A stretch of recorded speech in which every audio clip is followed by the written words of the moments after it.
Bryson, just how would you assess kind of where you guys are up front, and then the defense as a whole, 9, 10 days out?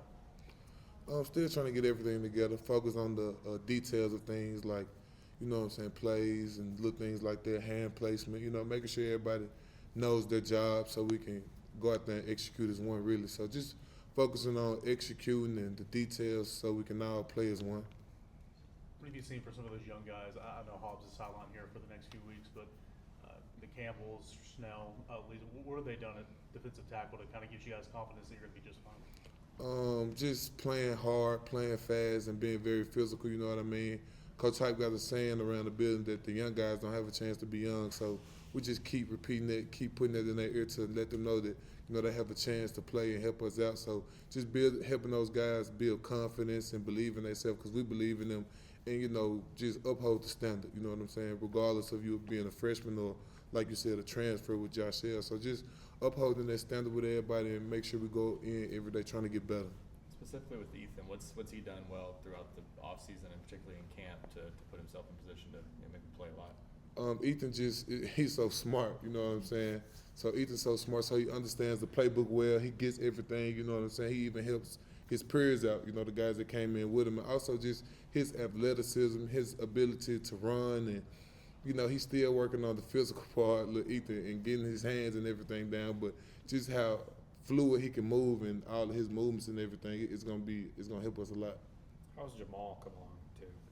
Man, I feel like Jamal has taken a big step of just trying to get better each and every day, like being more physical with his hands, with his footwork, and you know what I'm saying? He's one of those guys who transitioned to a D lineman, so him just learning and embracing it and, understanding what it means to be a D lineman in the SEC, and he's been getting, better every day, each practice, a fall camp, and even now just trying to get better and trying to work himself, up to the top. Did you kind of give him advice going from your own career, going from linebacker to defensive tackle? You've obviously played some different positions in his past. Did he lean on you for advice at all? Or? I talk to he like to call himself Big Maul all the time, and just try to give him advice. You know what I'm saying? Coach him up. Of course, Coach Jen is there, so I just try to give him some positive words. You know what I'm saying? Be like, you got it. You know what I'm saying? Keep him up because I know stuff can get a little tough sometimes. You know what I'm saying? Being coached by Coach G, so just being helpful and being positive in his ear and letting him know you got it, like you working. It's just coach language. You know what I'm saying? So it's all good. Yeah, I've been helping him all a lot. You guys have been pretty confident in the defense throughout the offseason now that you've kind of seen the finished product out there with everybody. How do you feel about the defensive front, especially with the guys you lost from last year, being able to kind of replace them and move them? Those guys have just been they've been a sponge, you know what I'm saying? Just listen to me and Dom, and I feel like Dom has been doing a great job with showing the ends and the tackles because he has to be diverse now just with how the things go. I feel like he's took a major step in a major role to lead a lot of young guys, and I actually, sometimes follow behind him and, co-sign him on what he says. So just try to lead those guys in the right direction and, let them know that we done been through the hard part before. It's just y'all turn, so y'all gonna get through it, and we got y'all back throughout the process of that.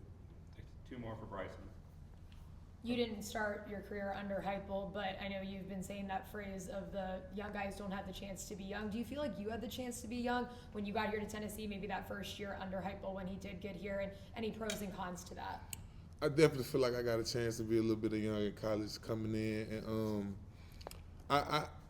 I feel like that it was just a different process and a different time for me, you know what I'm saying? Because I was still going through position change after position change, so just trying to learn and having older guys around me like I am now for those guys and just building it up, and they always spoke life into me, so that's exactly what I try to do to the younger guys and just be positive, you know what I'm saying? Because I didn't know Coach G when he was coming in, so his coaching language was very unique and, you know what I'm saying, a little harsh for some of the guys, but they've been taking it well. We all been doing well with it and just been trying to get better every day. What about talking to some of the younger guys on the team about what life is kind of like as a player here, right? Once the season starts, people like us talking, people outside talking. How does that? Is there anything you could say to help prepare those guys for kind of navigating that world? We just tell them block out all the outside noise. The only people that matter or the only opinions or voices matter is the ones that's in the building. So what you see on social media or whatever you hear from it really don't matter. Everybody got an opinion, literally. So it's just we try to focus on each other. You know, like I said earlier, speak life into them, speak about them positive, help them build confidence, because that's all you really need to go out there and go on the football field and have fun, fly around and make some plays. How do you feel like the Last one. personality of the defensive line room has changed? You guys lost some guys from last season. Just over the course of the offseason, now you guys 10 days out, how do you feel like how would you kind of describe the personality of that I group? would say hungry. I would say it's more hungry this year because you have a lot of new young guys, eager to learn, eager to get on the field, you know what I'm saying, eager to earn a role on the team. So I would say it's just more hungry, more attentive, and more locked in. I'm not trying to knock last year, but like just more locked in on how the plays and how to play and how to take on the double team, stuff like that. So just it's been a real like teaching and learning type of deal in the room, but still keeping energy. You know what I'm saying? Gotta have fun while you're playing ball. So still keeping the energy, but it's just more of a learning and teaching process with these young guys, and I think they're gonna be great. You know what I'm saying? And do a hell of a job this year for us. Thanks, Bryson. Thank Yes, you. sir. Thank y'all.